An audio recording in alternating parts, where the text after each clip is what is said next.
Sound check, sound check.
Good afternoon. Thank you all for joining us again. I'd like to call the meeting to order. Members of the public are advised that our meetings are webcast live by the City of Hamilton and temporarily archived on the city's website. Other individuals and the media may also be audibly or visually recording this meeting. All electronic devices, except those that are used for the purpose of this meeting, are to be switched to a non-audible function during the course of the meeting. Members are reminded that you have a 5-minute time limit to ask questions, which will be adhered to during this meeting, and members can submit another request to speak if they require more time to ask questions or make comments. Before we begin, we'll start with a roll call. And before we begin the roll call, I'd like to announce that Mary Vaccaro has been identified as the subcommittee's newest representative from the Community University Policy Alliance and Gender-Based Homelessness group. Unfortunately, Mary is unavailable to be with us today, but we look forward to her joining us at the next meeting. So for the rest of the committee members, I'll proceed with the roll call. When I do call out your name, please indicate your presence. Councillor Collins. Good afternoon, Madam Chairman. I'm present. Thank you. Good afternoon. Councillor Farr. Good afternoon, Madam Chairman. Person. Good afternoon. Councillor Wilson. Good afternoon. Thank you. Good afternoon. Carol Cohen Morneau. Good afternoon. Present. Good afternoon, Vice Chair. Catherine Kalinowski. Good afternoon. Good afternoon. Saad Badri. May not have been able to join us yet. She was having some technical difficulties. Rachel Bauman. Hi. Hi. Chelsea Kirby. Good afternoon. Good afternoon. And then I understand that Rob Mastriani is not with us today, and we have staff joining us as well. Nadia Zalesko, and I believe Director Edward John is on the line as well. So, Madam Clerk, as we get moving, are there any changes to the agenda? Yes, Madam Chair, there are changes to the agenda. We have an added discussion item. Item 10.1, Women's Shelter and Support Investment Options, HSC 20061 citywide, and that's an outstanding business item. Thank you. Are there any discussions on the agenda as amended? Seeing none, may I please get a mover and a seconder to approve the agenda as amended? Moved by Catherine, seconded by Councillor Wilson. All in favor, please indicate by show of hand. Thank you, that carries. Moving on to declarations of interest. Are there any declarations of interest today?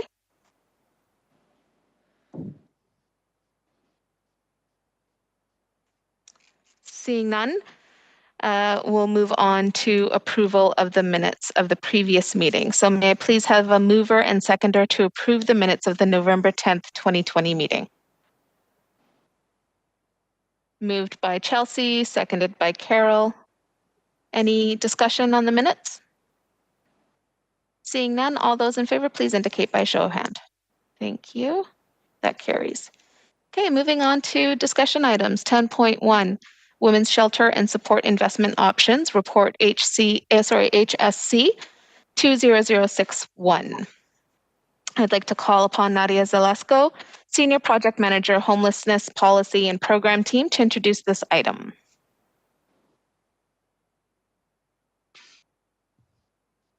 Good afternoon. This item is in response to the motion from our November 10th meeting, directing staff to report back on options and alternatives for investments in the women's emergency shelter system. Earlier this month, in November, just a few weeks ago, we ran and closed a request for proposals process to replace the 15 emergency shelter beds that were lost with the closure of Mountain View Shelter. 3 proposals were submitted and 2 were successful. The General Manager of Healthy and Safe Communities approved the highest scoring proposal to go forward. That proposal, plus the second, requires additional funds to replace and enhance the number of beds available in the emergency shelter system.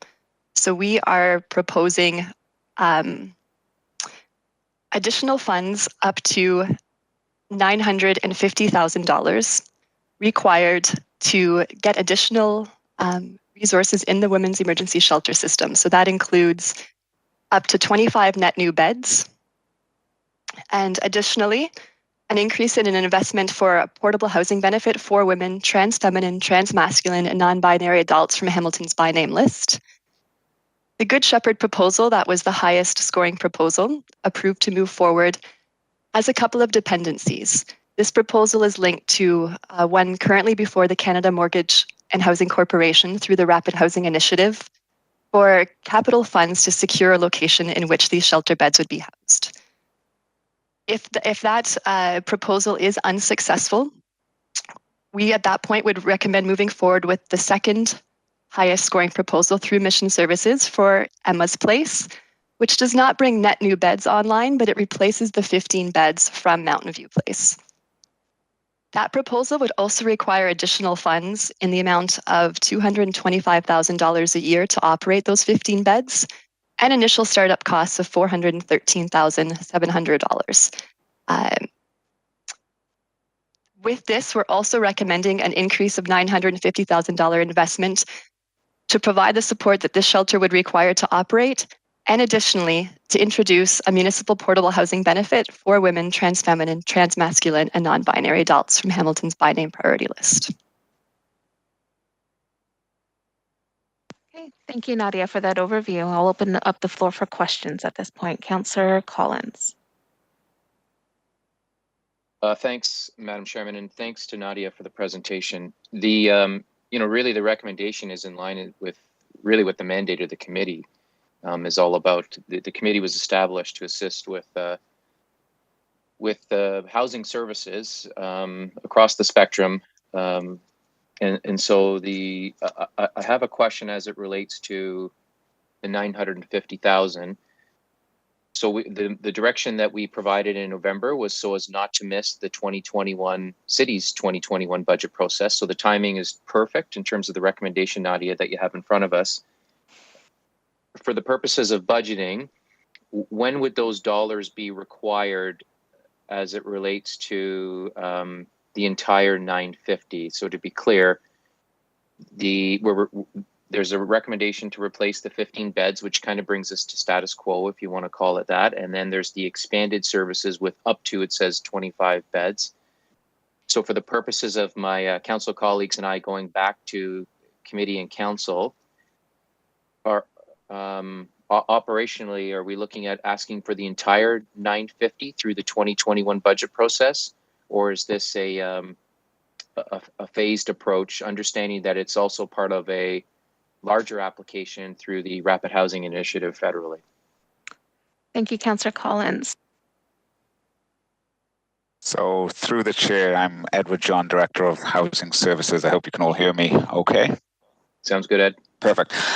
So to your point, Councillor, obviously the priority is to replace those beds that since Mountain View closed, we are looking to do that as soon as possible. And as Nadia identified, this is predicated on a number of other processes taking place. So to your point on whether this can be phased, absolutely, we could look for this being phased potentially over 2 years towards getting that ultimate sustainable funding in the system.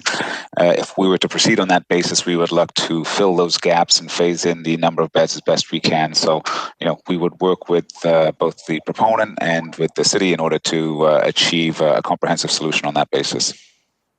Thanks, Ed. And through you, Madam Chairman, do you have any timelines in terms of the capital project associated with the Good Shepherd proposal? I understand that the feds have a year-end deadline for 2021. So will they open sooner than that if they're successful in their grant application, so as to create these beds and have these beds in operation through the calendar year 2021? Or is this a end of 2021 year operation that we're looking at? So through the chair to the council, so this is, as Nadia mentioned, contingent on that Rapid Housing Initiative. They are looking to make decisions on the applications in the project stream to which this would be a part of towards the beginning of next year. So this is predicated on a property acquisition. So the likelihood of this being operational towards the end of year 2021 is high, obviously, because there's limited works that need to be done to the building, but this would not be operational until probably the middle of next year at best case scenario. Terrific. So maybe Ed, if you and your team, and I'm assuming this is going to pass today, I would move it at the appropriate time, Madam Chairman. I'm assuming your team then would, for the purposes of Councillor Nan Wilson and Farr and I mean, we'll have to champion this through as an enhanced service on the operating side of the equation. If there's anything you can do to help ease the pain, if you want to call it that, with the 950. So if you think that this is open Q4 of next year, then let's find out what the operating is as part of that 950, and then push the balance to the following year would certainly make it a little bit more palatable for my council colleagues, who I know are interested in providing assistance with the services, but it certainly helps us deal with the budget at the same time. So if I could leave those comments, Madam Chairman, with staff, should this pass, I think that would certainly benefit the councillors who have to take this back to our colleagues. Thank you. Thank you for your questions. Next on the speakers list is Councillor Wilson.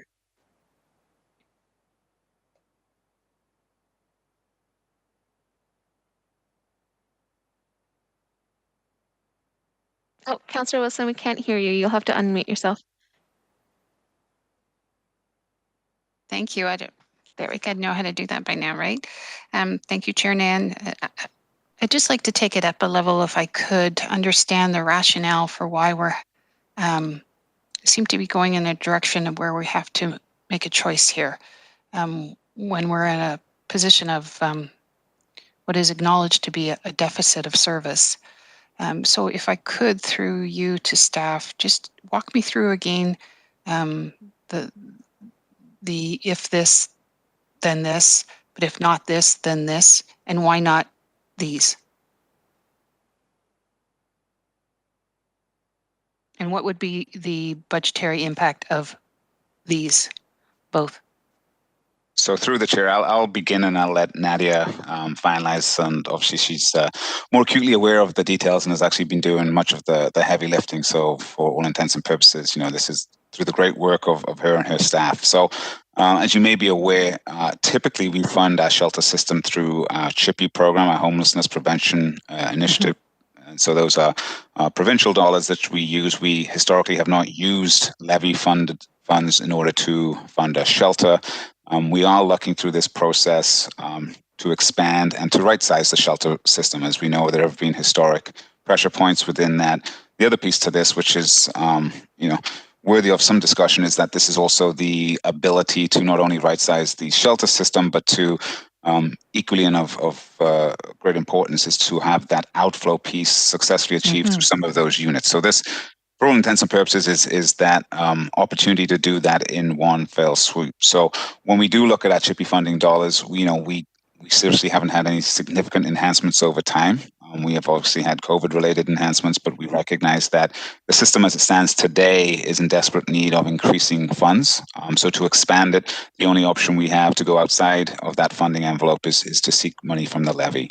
In terms of the actual process, which we're recommending today, in terms of if not this, then that, I'll pass it over to Nadia. The idea being, though, that this is an incredibly complicated process, as is all affordable housing and housing options. Unfortunately, there is a little bit of the lasagna approach where we are predicating the outcome of this solution on a number of other funding options in the system. And some of those, as we mentioned, the Rapid Housing Initiative would provide considerable capital to this.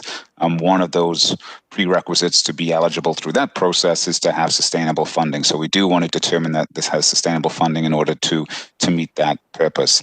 That being said, should it not be successful, and we won't know the outcome until early next year, we need to have that fallback mechanism in order to ensure that our system maintains those 15 beds that were lost due to Mountain View closing and which have temporarily been located within our hotel system. So that's the either or, but I'll pass it over to Nadia in case I, or more likely have, missed some of the more nuanced details. Through the chair, thanks, Ed and Councillor Wilson. If I've understood your question, you're speaking to the fact that we require emergency shelter beds, and you're wondering why we're limiting ourselves to one proposal. Yep. So I'll just speak to the details and see if it addresses the councillor's concern or question. So the proposal from Good Shepherd, which was the highest scoring proposes to bring forward not just a replacement of the 15 beds at Mountain View, lost through Mountain View, but an additional 25 net new beds in the system. Yep. So to achieve that, it does require an additional investment of approximately $950,000, which is unavailable through our current funds. So quite simply, with the $520,000 available through the provincial fund that Ed mentioned a moment ago, we do not have the resources to bring on more without seeking support from the levy. So we were only looking to fill an additional 15 beds. The proposal through Good Shepherd offers 15 private room beds, up to 25 more.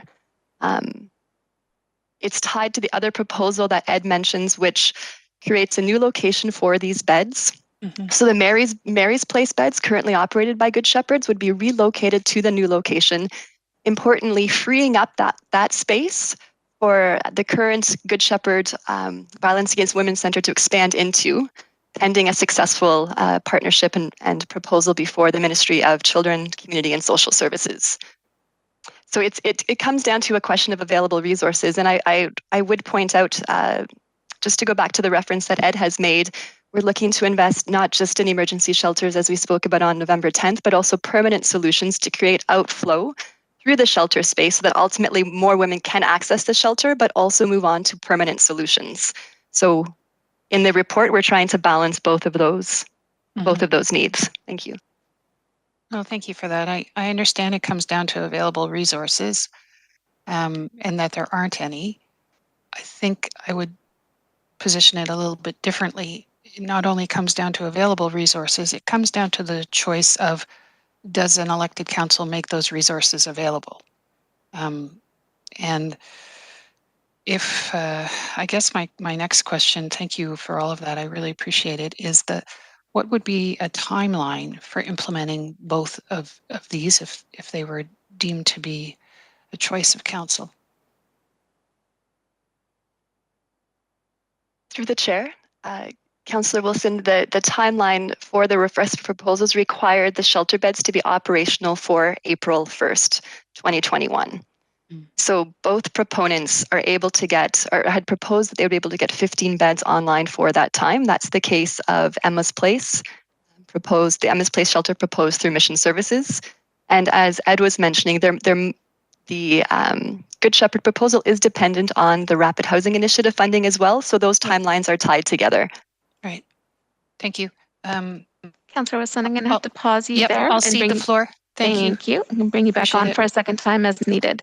Thank you. Councillor Collins, and then I have a couple of questions as chair as well. If there's anybody else, please reminder to indicate in the chat that you'd like to speak. Thank you. Councillor Collins, go ahead. Thanks, Madam Chairman. I was hoping that Ed could provide us an update in terms of the provincial city split as it relates to the operational dollars for shelter services. And I think that's important.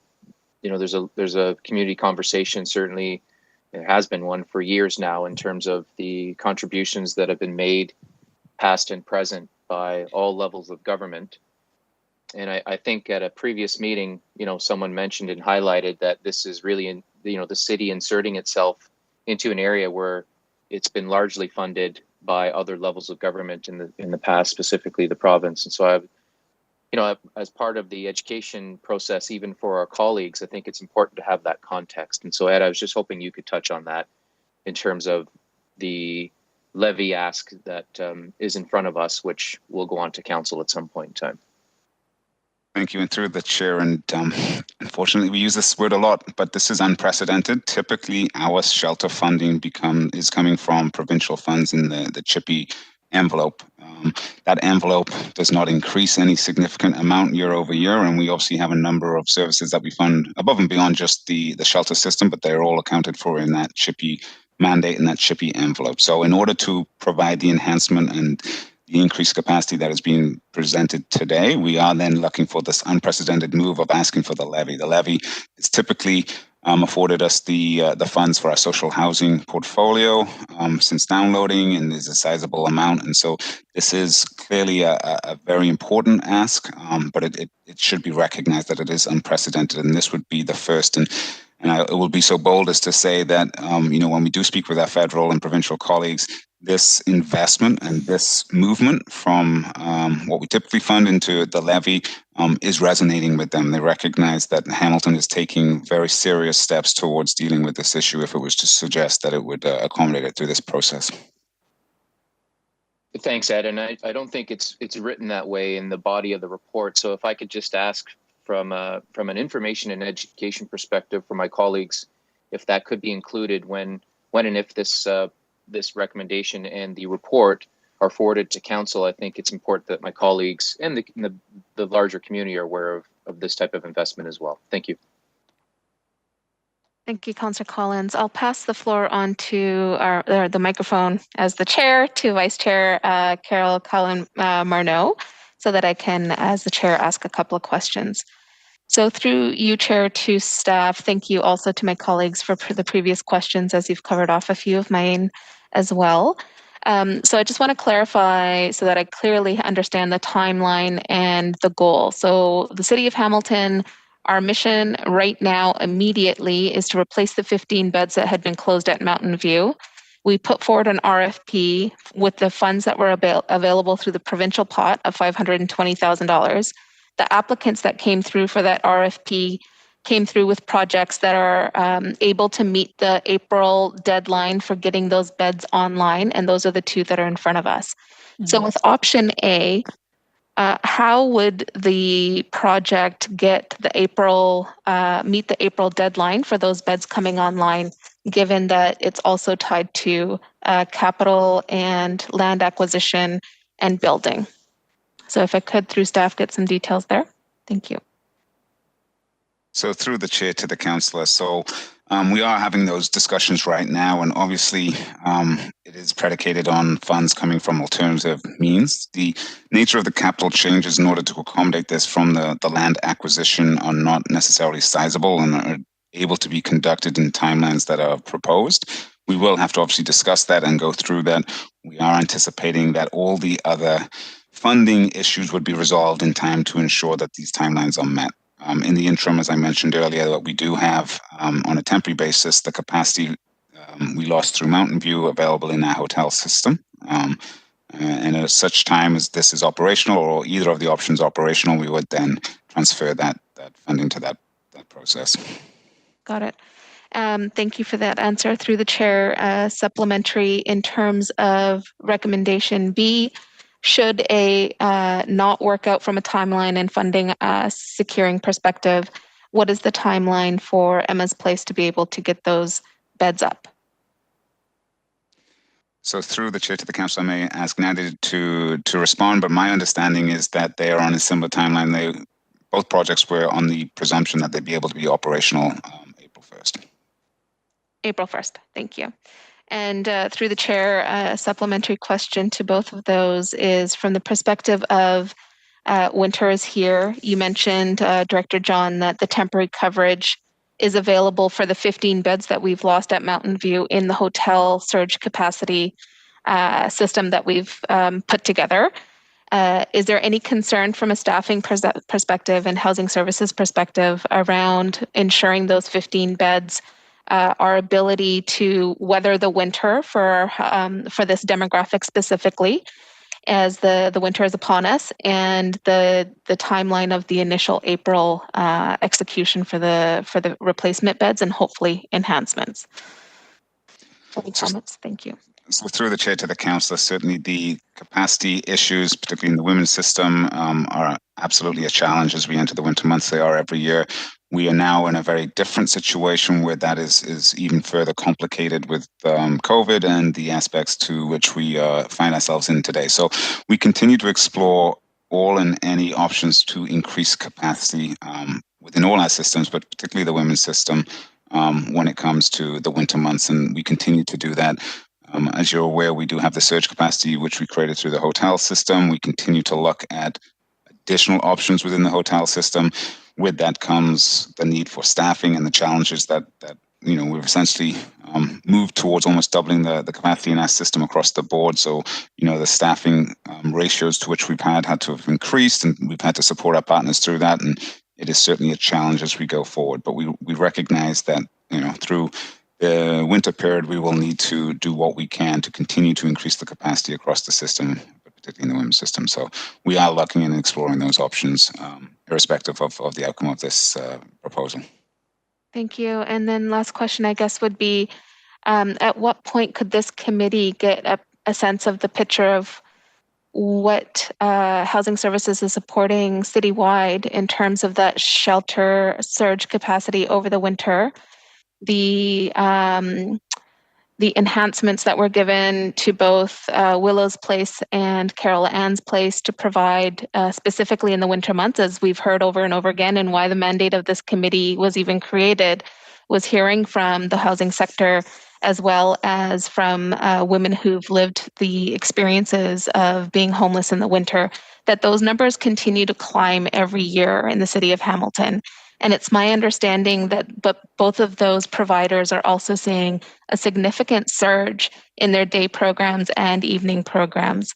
And if I could, and this will be my last question, I'm aware of the time, can either staff comment on that now, or would that be an appropriate report to bring back in January?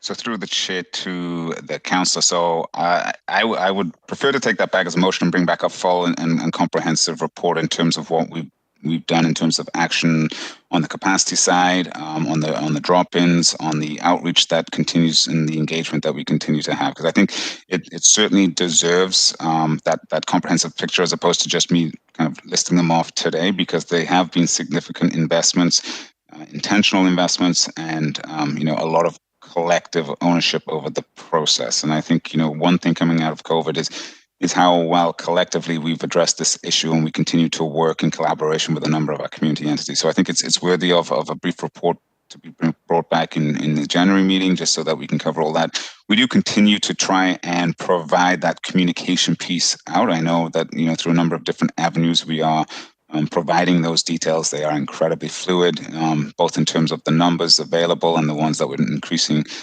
for capacity reasons, and as well as some of the options that we explore on a daily basis, which may assist us. We're following up leads pretty much on a daily basis with opportunities to increase capacity, and that's not just in the emergency response through shelter, but as we mentioned, particularly with this project, but in general, this desperate need to have the outflow of individuals into permanent low barrier supportive housing, and what that looks like, and what relationships and funding is necessary to ensure that is the case.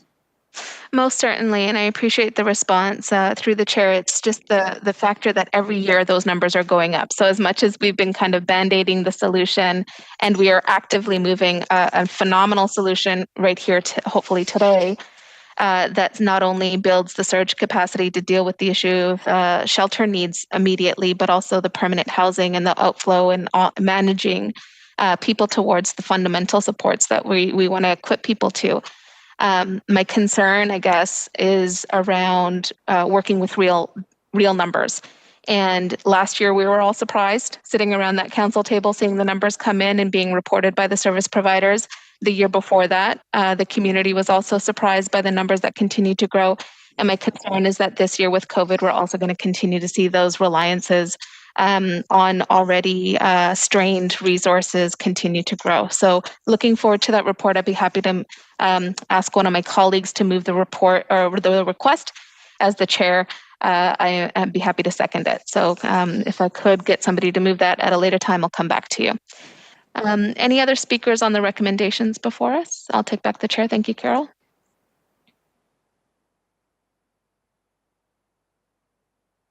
No other speakers? So I guess what's before us, just to give me a quick second to get to the roadmap, is I guess number one, to have a mover and a seconder. And I remember Councillor Collins had indicated that he'd like to move the approval of the recommendations in the report. Can I get a seconder? Councillor Farr. All those in favor? Any opposed? The recommendations carry.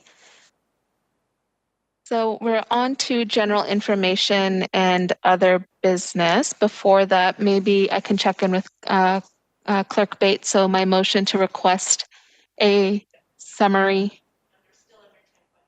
It's still under 10.1. Okay, so for my subcommittee colleagues, it's requesting a staff report that looks at. I'm staring at you, you're staring at me. My apologies.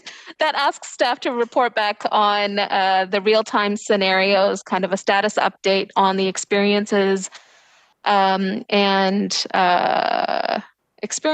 also use of existing housing and shelter and emergency supports for women, non-binary, and trans folks this winter, to get a sense of the investments that have been made and the outcomes that have been achieved, but also to identify where there are further existing strains. And hopefully we'll be able to identify what may be possible to address those strains in the new year. Thank you. Councillor Farr, second? Okay, thank you. Thank you, Councillor Collins as well. Excellent. Councillor Farr, you'd like to speak on the motion. And then Yeah, I'm obviously very supportive, and I didn't have a chance before, but I didn't actually, I didn't try to get your attention, but I will quote you, Madam Chair. We are actively producing a phenomenal solution here today, end quote. I'm really pleased with what's before us and what we've already voted on, so I won't talk more about that. But just on that, what is before us, through you to Edward, if we're going to would that report back, and I think a whole bunch of us are looking forward to that information, does it disseminate between our visitors in this community that are recurring visitors? Does it look at new visitors? I think a lot of us want to know if we all probably agree that we're seeing, unfortunately, a growing use here. How do we look at new individuals versus returning individuals? I'm not sure if you understand the question, but I hope you do. So through the chair to the councillor, and I know this is an oft-raised kind of question, and certainly we will look towards the information that we do have. Historically, it's been very difficult to determine, are individuals new to the city? Have they been here before? Are they considered in past data catches? So when we return the report back, we'll bring that forward, and we will identify either the gaps that we have in the information or the information that we do have, and provide some response on that basis. If I captured your question correctly. No, but that's good too. If they are new residents, that's good. We have been an attraction. Some won't agree with us, but we've been probably the best municipality in the nation at taking care of folks and social service agencies. We have some great leaders right around this screen right now, as a matter of fact. So that becomes an attraction. No, but that's good. Include that. But also, no, I was thinking about the actual current users. We know that there are new users coming, but we also have consistent return visitors. That sort of aspect that I don't know if that's ever been clearly measured. If I'm wrong, let me know. But if I'm right, then can we not include that? So I see Nadia just wishing to provide some input, so I'll defer to Nadia. Thank you. It's all about the measuring, Nadia. Thank you. Through the chair, Councillor Farr, thanks for the question. It's an important variable in that it also tells us how many women and members of the trans community are cycling in and out of homelessness through our service use. Right. And we do track that information. So I can tell you, just with the data that we pulled up to the end of October, 61% of the women currently in our system are experiencing chronic homelessness. So there are a significant number of women who enter the system and do not leave, which is why we include in the recommendations the support for the outflow, which connects women to housing, but ultimately also allows us to serve more women when they do require emergency shelter in a timely manner. Okay, good. Thank you. Sorry, I wasn't clear on the question, Madam Chair. Great. No worries. And then Councillor Collins, was that an indication of supporting the motion, or did you want to speak? Okay, excellent. So the motion has been moved, seconded, and we just need to vote on it now, right? Okay, all those in favor, please indicate with show of hand. Any opposed? And that carries as well. So moving on to general information, is there any other business that the subcommittee would wish to raise at this point? Seeing none, one thing that I will ask, and if it's the will of the rest of the committee, is that because Mary will be joining us, she'll have a chance to introduce herself at the next meeting. But I thought it might be valuable to have this committee receive an overview of the project and the synergy of the research alignment that's available to us by having this partner at the table. So if it's the will of the committee, and if there's the interest of the committee to hear some of that research information presented at our next committee, I would propose adding that to the agenda for January as well. So any opposition to that or comments? Seeing none. Chair, can that be just taken as direction? Wonderful. Okay, thank you all for making the time to hustle and join us within a matter of weeks from our first committee meeting to the second subcommittee meeting, and also for a recommendation that fundamentally will come to council for approval, but I think definitely gets us to the target of the mandate of this committee. With that, we are at adjournment of the committee, so may I please get a mover and a seconder to adjourn? Moved by Rachel, seconded by Saud. And all those in favor, raise your hand. Any opposed? Wonderful. Enjoy the rest of your afternoon. Please stay safe and stay warm. Take care.